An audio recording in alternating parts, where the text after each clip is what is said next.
Barrister রুমিন ফারহানা সহ barrister রুমিন ফারহানা এবং সাবেক শিবিরদের একটা বিরাট অংশ এনসিপিতে যোগ দিতে যাচ্ছে বলে খবর বেরিয়েছে।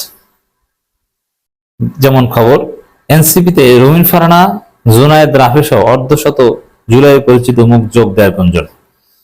জুনায়েদ রাফে বা অর্ধশত জুলাই পরিচিত মুখ যাদেরকে বলা হচ্ছে তারা বেসিক্যালি সাবেক শিবির। তার মধ্যে আছেন সেই 9 দফার বাহক আব্দুল কাদের, যে আব্দুল কাদের প্রচুর উল্টোপাল্টা কথা নির্বাচনের সময় বলেছেন, জামাত এনসিপি জোটের বিরুদ্ধে প্রচারণা চালিয়েছেন। সে আব্দুল কাদের শেষ পর্যন্ত এনসিপিতে আসতে যাচ্ছেন। শুধু আব্দুল কাদের না, মাহফুজ আলমের অনুসারীরাও অনেকে আসবেন, আসতে হবে, কিছু করার নেই। তো দর্শক, এটা কি শিবির ডমিনেটেড, শিবিরময় এনসিপি হবে? কি ঘটবে? ব্যারিস্টার রুমিন ফারহানার ক্ষেত্রে আগেই আমি বলেছি যে তার জন্য বেস্ট চয়েস মূলত এনসিপিতে যোগ দেওয়া। এনসিপিতে যোগ দিলে তিনি যতটা হিট হবেন, আলোচিত হবেন, অন্য কোথাও রাজনীতি করলে তিনি এতটা আলোচিত হতে পারবেন না। এমনকি রুমিন ফারহানা যদি ভাগ্য ভালো থাকে, এনসিপি কিন্তু একদিন ক্ষমতায় আসবে। এই রুমিন ফারহানা একদিন স্পিকার অথবা রাষ্ট্রপতি অথবা এরকম বড় একটা কিছু হতে পারবেন, যেটা অন্য কোনো দলে তিনি জীবনও হতে পারবেন না। বিএনপি করলে সর্বোচ্চ প্রতিমন্ত্রী, আর এনসিপি করলে এনসিপি তাকে একদিন স্পিকারও বানাতে পারে, প্রেসিডেন্টও বানাতে পারে, সেই যুগ আসতে পারে। অতএব রুমিন ফারহানার জন্য এনসিপি বেস্ট চয়েস।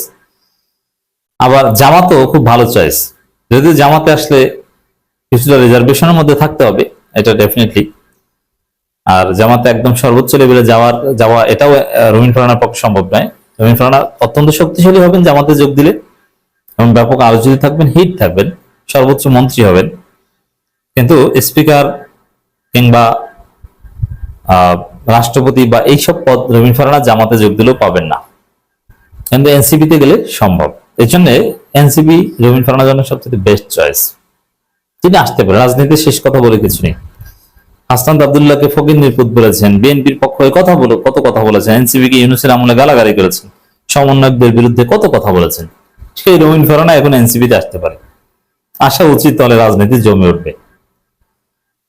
এবং রুমিন ফারহানাকে যদি এনসিপি ধারণ করতে পারে বা ধরে রাখতে পারে, এটা এনসিপির জন্য একটা বড় অ্যাচিভমেন্ট হবে। এবার আসেন সাবেক শিবির যারা আসতে যাচ্ছে, জুনায়েদ রাফে। এই জুনায়েদ বাংলাদেশের আহ্বায়ক এবং তিনি ঢাকা বিশ্ববিদ্যালয় শিবিরের সাবেক সভাপতি। রাফে সালমান রিফাত, যার কথা বলা হচ্ছে খবরে, তিনিও ঢাকা বিশ্ববিদ্যালয়ের সাবেক শিবিরের সভাপতি, তিনি বাংলাদেশের নেতা। এই জুনায়েদ রাফে সালমান রিফাত তিনি কিন্তু সাদিক ক্যাম্পের সভাপতি। সাদিক ক্যাম্প যখন সেক্রেটারি ছিল ঢাকা বিশ্ববিদ্যালয়, তখন রাফে সালমান রিফাত সভাপতি, এবং অত্যন্ত মেধাবী ছেলে। এবং আরো এখানে অর্ধশতাধিক, তার চাইতে বেশি বাংলাদেশের একদম ছিটেফোঁটা 2-4টা ছেলে, তারা নতুন একটা কি যেন একটা রাজনৈতিক দল কায়েম করেছে, আমি তার নাম জানি না, কিন্তু বাংলাদেশের প্রায় সবাই, 2-4 জন বাদে প্রায় সবাই এনসিপিতে যোগ দিবেন। একদম আঞ্চলিক পর্যায়ের বাংলাদেশে যারা নেতা আছেন তারাও এনসিপিতে যোগ দিবেন। তো দর্শক, আব্দুল কাদের সাবেক শিবিরের সাবেক সাথী, তাকেও আপনার চেনেন। ঘুরে ফিরে শেষ পর্যন্ত জামাত জোটে আসতে যাচ্ছেন। এখন আব্দুল কাদের 2 দিন আগেও জামাতকে গালাগালি করেছে, এখন দেখা যাবে এনসিপিতে যোগ দিয়ে জামাতকে ডিফেন্ড করবেন, এখন বিএনপিকে গালি দিতে হবে। রাজনীতি এমনই। এই বিষয়টা কেমন হয়? এতে কি সাবেক শিবির বা জামাতের প্রভাব বাড়বে এনসিপিতে? It's very significant question. প্রথম কথা হচ্ছে, আব্দুল কাদের সাবেক শিবির হলেও তিনি জামাতের কোনো এজেন্ডা বা পারপাস সার্ভ করবেন না, এবং জামাতের প্রতি কোনো সহানুভূতি তিনি আদৌ রাখেন না। অতএব আব্দুল কাদেরের কারণে শিবির বিরোধী করা আমারও এনসিপিতে শক্তিশালী হবে। যদিও এনসিপিতে এখন জামাত শিবির পন্থী বা জামাত সহনশীল ব্লকটাই শক্তিশালী। নাহিদ ইসলাম, হাসনাত আব্দুল্লাহদের যে ব্লক, যারা এমপি হয়েছেন, বিশেষ করে যারা এমপি হয়েছেন, এরা সবাই প্রো জামাত বলা যায়।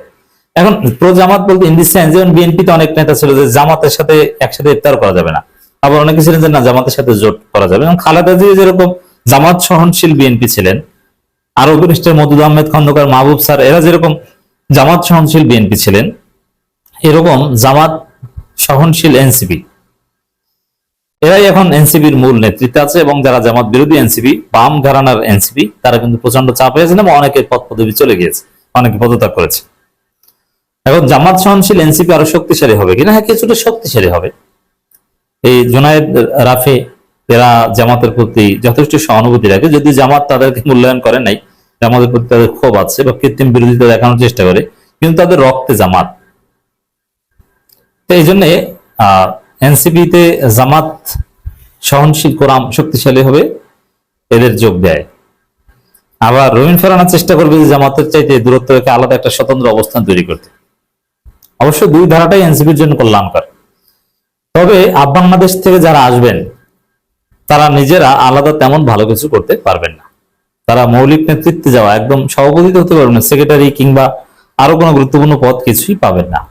তারা যার যার এলাকায় ভবিষ্যতের এমপি ক্যান্ডিডেট বা এরকম কিছু, এর চাইতে বেশি কিছু হতে পারবেন না। একদম মৌলিক কোনো লিডার জোনায়েদ কিংবা রাফি কেউই হতে পারবে না। কারণ এটা হতে পারবে না তাদের অযোগ্যতার কারণে, এবং তারা লেট করে ফেলেছেন। প্রথম কথা হচ্ছে, তারা এই জোনায়েদ, রাফি এরা নাগরিক কমিটিতে ছিলেন, এবং যখন নাগরিক কমিটি এনসিপি হিসেবে আত্মপ্রকাশ করে রাজনৈতিক দল হিসেবে, তখনই কিন্তু এই জোনায়েদ, রাফি এরা ছিটকে পড়েন, এবং তখন পদ পদবি নিয়ে নাম দর কষাকষি চলছিল।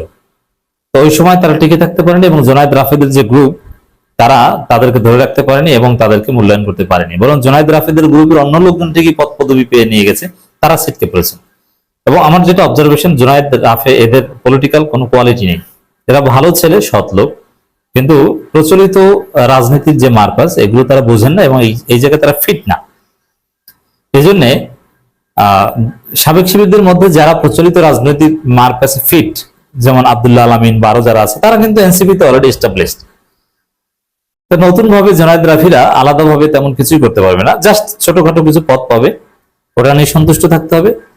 এবং জোনায়েদ, রাফির এর চাইতে বেশি চান বলে মনে হয় না, কারণ তাদের প্রত্যাশাও তেমন কিছু নাই। তারা নিজেদেরকে যাচাই করে ফেলেছেন যে আসলে তাদের মাধ্যমে তেমন কিছু সম্ভব না, তারা আসলে বঞ্চিত। যেমন এই জোনায়েদ, রাফি নাগরিক কমিটিতে গুরুত্বপূর্ণ পদ পেয়েছেন, কিন্তু সেখান থেকে এনসিপিতে আসতে পারেন নাই, ছিটকে পড়েছেন, বাংলাদেশ গড়ে ব্যর্থ হয়েছেন। শেষ পর্যন্ত অনেকটা নাকে খত দিয়ে এনসিপিতে আসার মতো বাংলাদেশ এনসিপির বিকল্প হিসেবে গড়ে তোলার চেষ্টা করেছেন, কিন্তু না পেরে আবার এনসিপিতে আসছেন। অতএব এখানে একটা লেজিটিমেসি ক্রাইসিসও থাকে, এবং তাদের অযোগ্যতা প্রমাণিত হয়েছে। তাছাড়া আরেকজন আছেন বাংলাদেশের নেতা আরিফিন মোহাম্মদ হিজবুল্লাহ, তিনি কোথাও টিকতে পারবেন না বা পারেন না, অস্থির প্রকৃতির লোক। যার ফলে এই যে লোকগুলো, এরা অ্যাক্টিভিজম করতে পারে, কিন্তু পলিটিক্সে ভালো করবেন না। পলিটিক্সে ভালো করতে হলে যে দৃঢ়তা লাগে এবং যে মার্কাস বোঝা লাগে, এটা এদেরই বন্ধু আব্দুল্লাহ আলামিন এমপি, তিনি বুঝেছেন, তিনি হয়েছেন। তো দর্শক, এতে জামাত শিবির বা শিবিরময়, সাবেক শিবিরময় এনসিপি বা জামাত সহনশীল এনসিপি, এতে আলাদা তেমন কোনো ডাইমেনশন ক্রিয়েট হবে না, জাস্ট সামান্য ওই ক্রমটা একটু শক্তিশালী হবে। আর এই ব্যর্থ নেতারা, বাংলাদেশের ব্যর্থ নেতারা একটা রাজনৈতিক পরিচয় খুঁজে পাবে। তবে তারা হিট করতে পারবে না, কিন্তু রবিন ফারহানা এসে হিট করবেন।